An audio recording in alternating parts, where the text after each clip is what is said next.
नमस्ते बच्चों, हिंदी की क्लास में आप सबका फिर से स्वागत है। कैसे हैं आप सब बच्चों? अच्छे होंगे। मैं आशा करती हूँ आप स्वस्थ होंगे, सुरक्षित होंगे और आपको कोई भी बीमारी छू नहीं पाई होगी। अच्छा बच्चों, आपने पिछली क्लास का अच्छे से पढ़ाई की है, पिछली क्लास की? अच्छा चलो, उसमें से मैं आपसे 2 क्वेश्चंस पूछती हूँ। अगर आप उन क्वेश्चंस के जवाब दे पाओगे, इसका मतलब आपने पढ़ाई की है। अगर नहीं दे पाओगे तो आप फिर से उस चैप्टर को पढ़ना अच्छे से, ठीक है? तो पहला क्वेश्चन है, जो कविता हमने पढ़ी थी पिछली वीडियो में उसका नाम क्या था?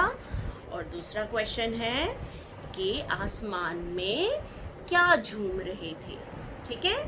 अगर आपको इन दोनों क्वेश्चन का जवाब आता है, इसका मतलब आपने अच्छे से पढ़ाई की है। चलो बच्चों, आज की हम वीडियो में अपनी क्लास 4 का अगला चैप्टर यानी चैप्टर 2 पढ़ने जा रहे हैं, जिसका नाम है जैसा सवाल वैसा जवाब। चलिए शुरू करते हैं आज की अपनी हिंदी की क्लास।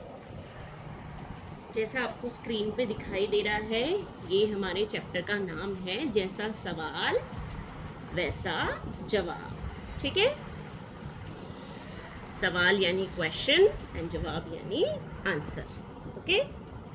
बादशाह अकबर अपने मंत्री बीरबल को बहुत पसंद करता था। बीरबल की बुद्धि के आगे बड़े बड़ों की भी कुछ नहीं चल पाती थी। इसी कारण कुछ दरबारी बीरबल से जलते थे। वे बीरबल को मुसीबत में फंसाने के तरीके सोचते रहते थे। अकबर ने एक खास दरबारी ख्वाजा सरा को अपनी विद्या और बुद्धि पर बहुत अभिमान था। ठीक है? एक राजा था जिसका नाम अकबर था। उसके दरबार में बहुत सारे होशियार इंटेलिजेंट जो है लोग थे, जिनमें से एक था बीरबल और दूसरा था ख्वाजा सरा।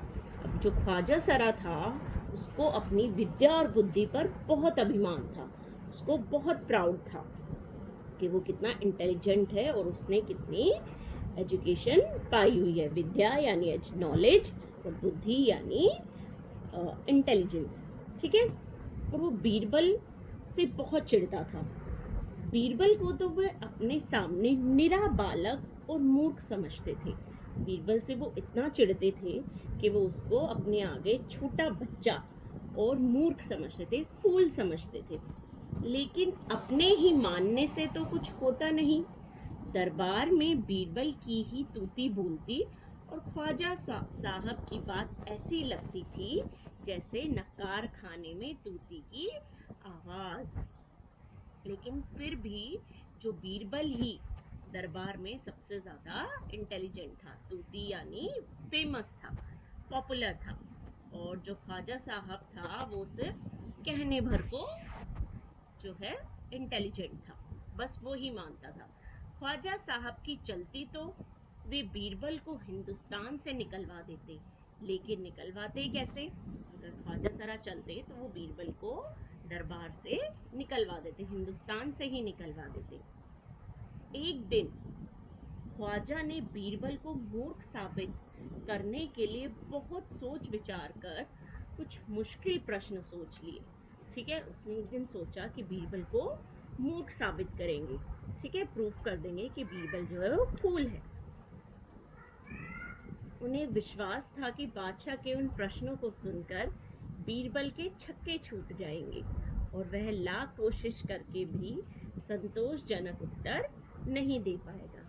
फिर बादशाह मान लेगा कि ख्वाजा सरा के आगे बीरबल कुछ नहीं है। ठीक है? तो उसने सोच लिया कि वो कुछ मुश्किल प्रश्न सोचेगा और बादशाह के सामने उससे वो प्रश्न पूछेगा, और वो जब उन प्रश्नों के जवाब नहीं दे पाएगा तो वो जो है अपने आप ही बादशाह के सामने मूर्ख साबित हो जाएगा। ख्वाजा साहब अचकन पगड़ी पहनकर दाढ़ी सहलाते हुए अकबर के पास पहुंचे और सिर झुकाकर बोले। अब वो तैयार होके अचकन और पगड़ी पहन के और तैयार होके और अकबर के सामने गए, बादशाह के सामने गए। बीरबल बड़ा बुद्धिमान बनता है। क्या बोले? बीरबल बड़ा बुद्धिमान बनता है, आप भी उसकी लंबी चौड़ी बातों के धोखे में आ आ जाते हैं। मैं चाहता हूँ कि आप मेरे 3 सवालों के जवाब पूछकर उसके दिमाग की गहराई नाप लें। कहता है कि मैं चाहता हूँ कि आप मेरे 3 सवालों से पूछें और पता करें कि वो कितना समझदार है, कितनी उसमें होशियारी है। उस नकली अकल बहादुर की कलई खुल जाएगी और ऐसे जो वो नकली होशियार बनता है, सिर्फ दिखावटी होशियार बनता है, ऐसा करने से उसकी वो सारी होशियारी चली जाएगी और उसकी सच्चाई सबके सामने आ जाएगी। कलई खुल जाएगी यानी सच्चाई सामने आ जाएगी। ख्वाजा के अनुरोध करने पर अकबर ने बीरबल को बुलाया। ख्वाजा ने रिक्वेस्ट की अकबर को, बादशाह को, और उन्होंने बीरबल को बुलाया और उनसे कहा बीरबल को बुलाया, बोला बीरबल, परम ज्ञानी ख्वाजा साहब तुमसे 3 प्रश्न पूछना चाहते हैं, क्या तुम उनके उत्तर दे सकोगे? बीरबल बोले, जहांपना, जरूर दूंगा, खुशी से पूछे। बीरबल ने बोला, हाँ जहांपना, हाँ बादशाह, मैं उन प्रश्नों के जवाब दूंगा। ख्वाजा साहब ने अपने तीनों सवाल लिखकर बादशाह को दे दिए। अकबर ने बीरबल से ख्वाजा का पहला प्रश्न पूछा। क्या पूछा पहला प्रश्न? संसार का केंद्र कहाँ है, यानी where is the centre of the world. तो बीरबल ने तुरंत जमीन पर अपनी छड़ी गाड़कर उत्तर दिया, यही स्थान चारों ओर से दुनिया के बीचों बीच पड़ता है। यदि ख्वाजा साहब को विश्वास ना हो तो वे फीते से सारी दुनिया को नाप कर दिखा दे। तो पहला प्रश्न था कि दुनिया का केंद्र कहाँ है, सेंटर कहाँ है वर्ल्ड का। तो बीरबल ने क्या किया, अपनी छड़ी को जमीन पर गाड़ दिया और बोला, इसी के चारों तरफ जो है दुनिया पड़ती है, ठीक है।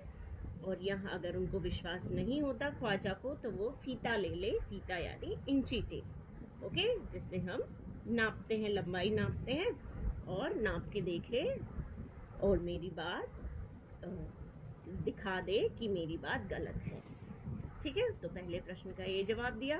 अब दूसरा प्रश्न क्या पूछा ख्वाजा सरा का अकबर ने, जो उन्होंने लिख के दिए थे उन्हें, आकाश में कितने तारे हैं, how many stars in the sky. Birbal ने एक भेड़ मंगवाकर कहा, बीरबल ने किसको मंगवाया, एक भेड़ यानी शीप को मंगवाया और कहा, इस भेड़ के शरीर में जितने बाल हैं उतने ही तारे आसमान में हैं, यानी जितने इसके शरीर पर बाल हैं, हेयर हैं, उतने ही आसमान में तारे हैं।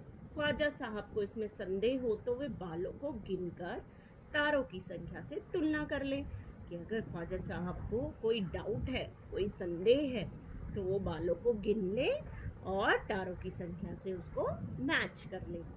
अब अकबर ने तीसरा सवाल किया, संसार की आबादी कितनी है, पॉपुलेशन ऑफ दिस वर्ल्ड क्या है, what is the population of this world. आबादी यानी संसार में कितने लोग हैं कुल मिलाकर, total how many people in this world.